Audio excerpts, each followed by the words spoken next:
Still going to hold the STO, just not this one in particular. So we're talking the pinnacle of first world problems. 130 grand in options. The STO stickers are $2,600. Creaks, rattles, any of that in this car. You do in the Mercedes? But in the Mercedes, I do. Whoa! There's Lambo VIPs, and then there's Alec. Please share what cars you have coming from Lamborghini.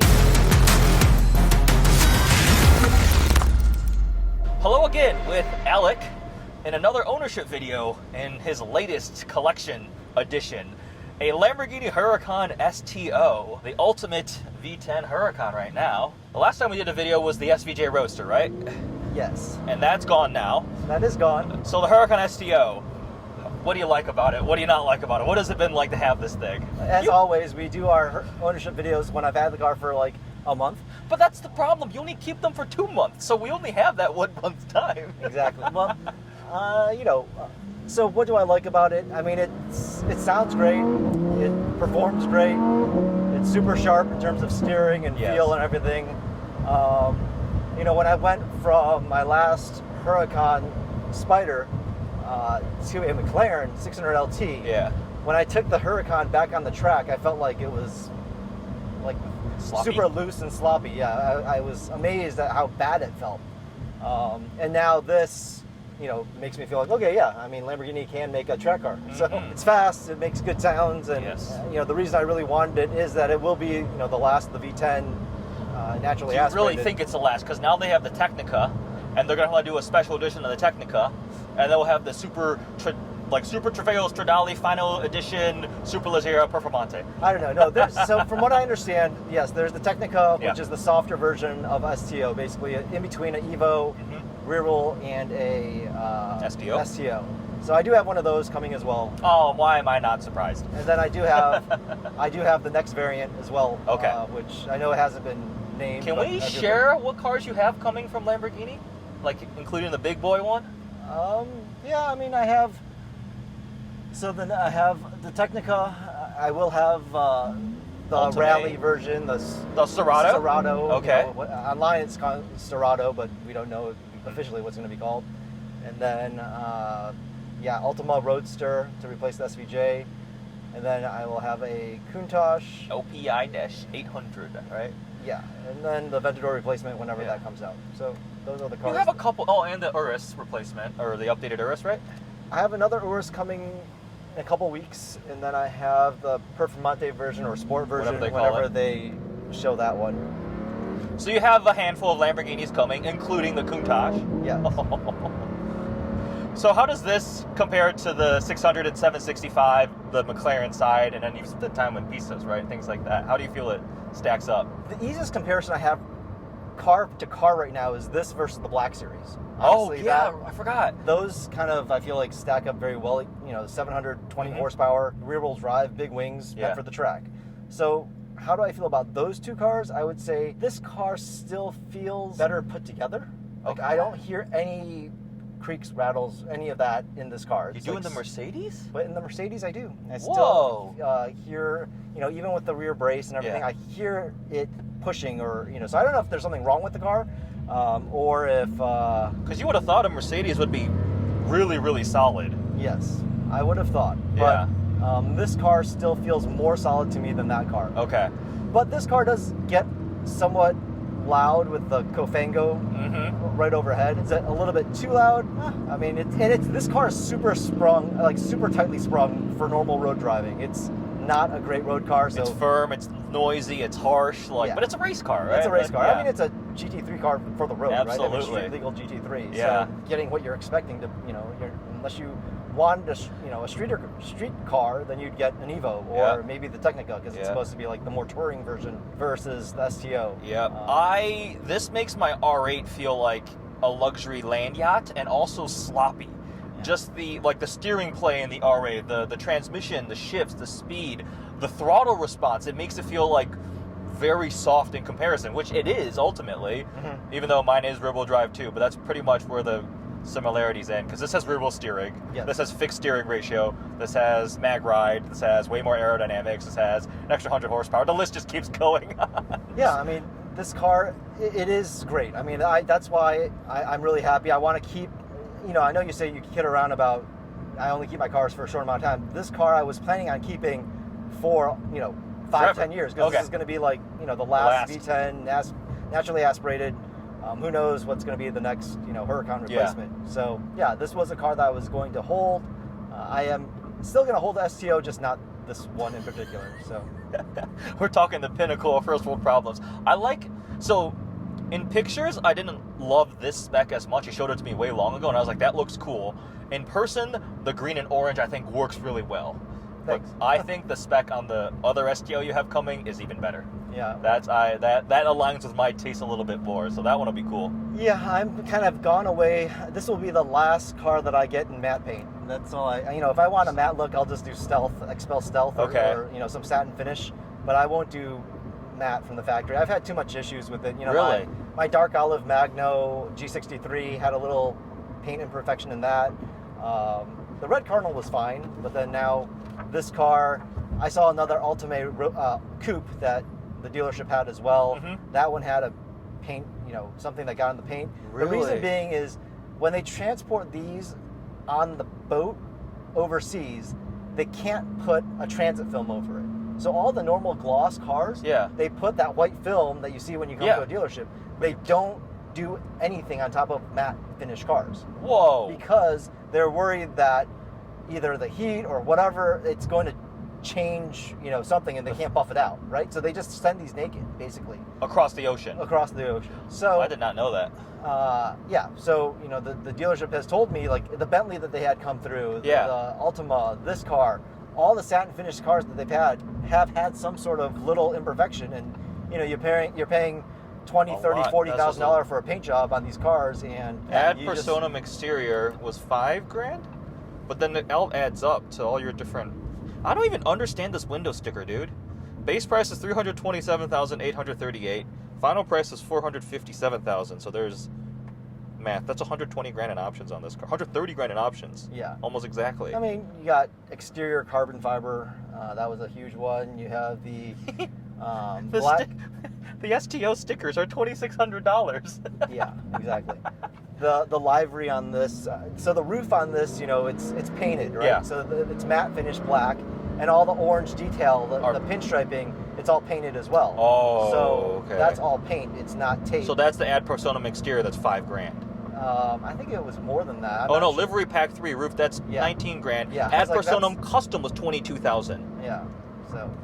What? Those are the different, So the orange on this car is not the orange that you could spec through the configurator. This is all ad personam in terms of the orange contrast. Yeah. Because I don't like the orange Xantho is the one I think that was the like on the blue car, the blue and you see. Oh, it's a Morgan Arrow. That's cool. Hello. So that's the standard orange. It's a little bit more reddy orange, so I didn't like it. I didn't think it would work very well with this dark green. Yeah. So I had to do ad personam that, and then all this interior is ad personam because again, this orange wouldn't match, or the standard orange wouldn't match this orange. We're giving some really valuable consumer advice. When you're buying a Lamborghini, don't do matte paint because it's hard to transport. Correct. If you want your custom oranges, you got to do ad personam and spend an extra couple dollars. Yeah, it's just so instantaneous, man. Yeah. I drove a Performante for a bit, and I remember I was shopping for like AMG GTR 911 Turbo S or the R8, and after driving the Performante for a day, I was like, yeah, I need the V10 again. It's just so special. Yeah. So the sounds of these cars is something I'm going to greatly miss. I mean, I drove. I think you're going to do a review on Syed's Rivian. Yeah. I mean, it's fast. It's you just go like any electric car, but I hate regenerative braking. That's like my worst nightmare on these things. Because the Rivian, you couldn't turn it off. You could have standard or you can do high. Oh, really? But you can't do nothing. I think that the Porsche with the Taycan is probably the closest to normal driving you can get. I just drove the Hummer, and that one you were able to coast like normal. Oh, that's nice. There's a bunch. They have so many different modes. Okay, that's good to know. Yeah, it was pretty cool. I need to be able to coast. I just don't like the whole. You have to constantly hold your foot a little bit on the go pedal. I remember the first time I drove like the Tesla. Yeah. I had to keep the pedal. I let go thinking I'm going to coast, and I stopped like 20 feet short of the light, and I feel like like this guy doesn't know how to drive. What are you Exactly. doing? How do you feel like this stacks up against the SVJ Roadster? I know they're very different. Big, heavy, V12, like. So yeah, totally different experience. I mean, this would be, again, people talk about an SVJ versus the Ultima. Which one are you going to keep? You know, honestly, I think SVJ looks probably better. It's a little bit more wild. So it's, you know, a Lambo.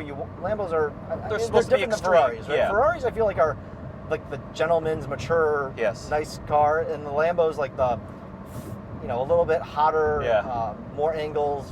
The SVJ to me might be the ultimate Aventador. But for my purposes, I would never take my Aventador on the track.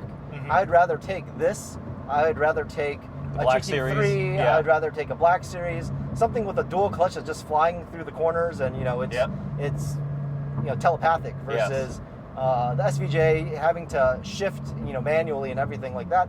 I like that actually more as a driving experience on the road versus a track car. So the Ultima to me kind of fit that bill. I'm like, okay, it's a touring version of SVJ, right?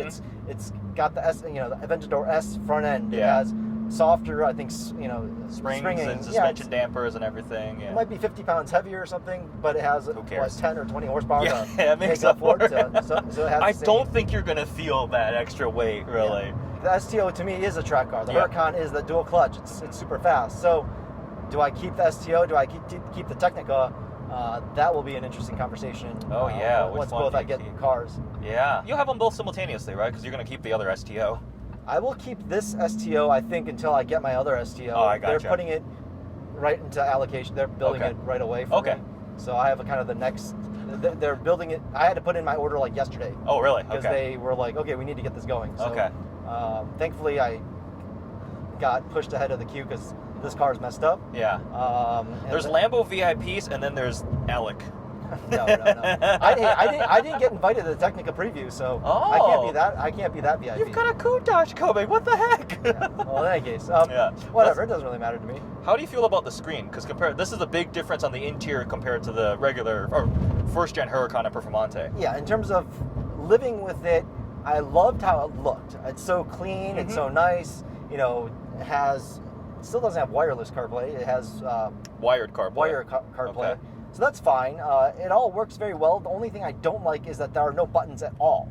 So, you know, if I want to change the volume or if I want to change the track, you have to look down. So you have to go and finagle with things, where I'd love if it was still like, if there was something on the steering wheel, as opposed to, you know, windshield wipers, which you're going to use the windshield wipers when it rains, but at the same time, like a lot of people, I mean, I am one of those weird people that will drive in the rain. I don't care.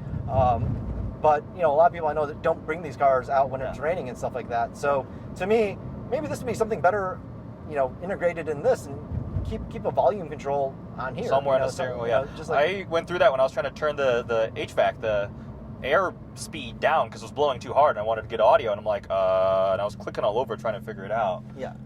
Turn defrost on to max. I'm like, nope, that's not it. So it definitely looks really nice. The vehicle, like graphics and everything. You know, but that's the whole thing: look versus function.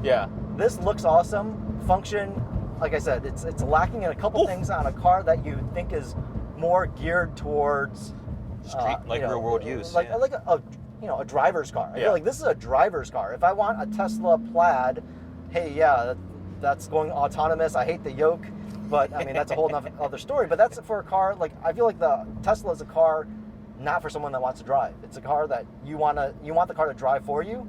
These kind of cars are cars that you want to drive, right? So for a car that you want to be engaged with, I just feel like, you know, it would be nice to not have to look down and just focus on driving.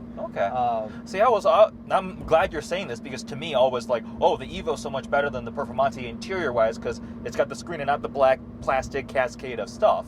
But you missed the physical buttons, which I totally understand that. Yeah, well, like the Black Series is a nice, you know, compromise. I would say it still has, you know, CarPlay. But on the right side of the steering wheel, it has that little haptic touch thing that you can control, or, you know, you can use the middle MMI, whatever you want to call the rotary thing that Mercedes uses, or you can just use the little pad on the steering wheel. So if I want to control something that's on the screen, I can just, you know, use my thumb and just scroll through while still mostly focusing on what's in front of me. So, yeah. I mean, because it's true, you know, you look down to It is answer a distracting. phone call, Yeah. or even to answer a text message. I mean, I use CarPlay because I love using that feature. Yeah. But you do have to take your eyes off the road for a split second in this car. Yeah. So that would be one downfall to this beautiful display. I mean, like I said, Usability. graphic-wise, it's great. Mhm. Usability, you know, could have been tweaked a little better, I think. Are you going to track this thing? I'm moving this summer, Oh, so I just don't know whether I Right want on to time. redo, you know, re-up for my M1 Oh, track. okay. Like, you know, we'll have some track events, I think, with Platinum too. Yeah. So I think there's a M1. You got to experience it once. Yeah, there's an M1 already. There's, I think, one Grattan. Okay. So yeah, I'll take this out. Because Saya didn't keep his STO for long. Saya had a black one that I got to drive for like a mile. Yeah. Saya did not care for the STO. He's a that Porsche guy, much. Yeah, he loves my Black Series. Yeah. I mean, he's just like, even he's like driving that one slow. Yeah. He feels like it's an experience. Okay. Where this, he felt like it was, I don't know. For some reason, he doesn't like this quite as much.